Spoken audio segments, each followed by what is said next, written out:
प्रत्येक उपचार औषधांसहित एकही रुपया खर्च न करता, कसलाही अल्प दर नाही, कसलाही माफक दर नाही, पूर्णपणे 0 रुपयात देणारी आरोग्य व्यवस्था गेल्या कित्येक वर्षांपासून आपल्या महाराष्ट्रातला एक मराठी माणूस त्यानं उभं केलेल्या 3 मोफत खाजगी रुग्णालयांच्या माध्यमातून करतोय.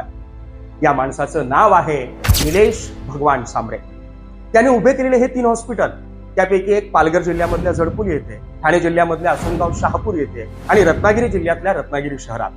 या 3ही हॉस्पिटलमध्ये तुम्ही गेलात ना, तुम्हाला डायलिसिस रूम पाहायला मिळेल, एक्सरे सेंटर पाहायला मिळेल, सोनोग्राफी सेंटर पाहायला मिळेल. अद्ययावत बेडनं सज्ज असलेले हे 3ही रुग्णालय, तिथे तुम्हाला एक्सपर्ट डॉक्टर्स, वेल ट्रेन स्टाफ, चांगल्या दर्जाची स्वच्छता, या सगळ्या गोष्टी पाहायला मिळतील.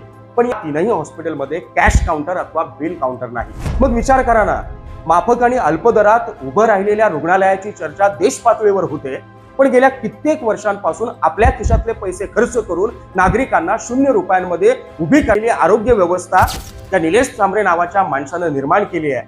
त्या माणसाची चर्चा करण्यात आपण कमी पडलोय का? त्या माणसाच्या कामाला लोकांपर्यंत पोहोचवायला कुठेतरी ही तरुणाई कमी पडली आहे का, याचा विचार करावा लागेल.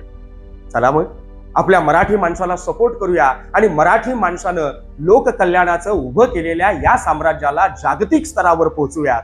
आणि त्यासाठीच हा व्हिडिओ जास्तीत जास्त शेअर करा आणि आपल्या मराठी माणसाच्या कामाला जगाच्या कानाकोपऱ्यापर्यंत पोहोचवा.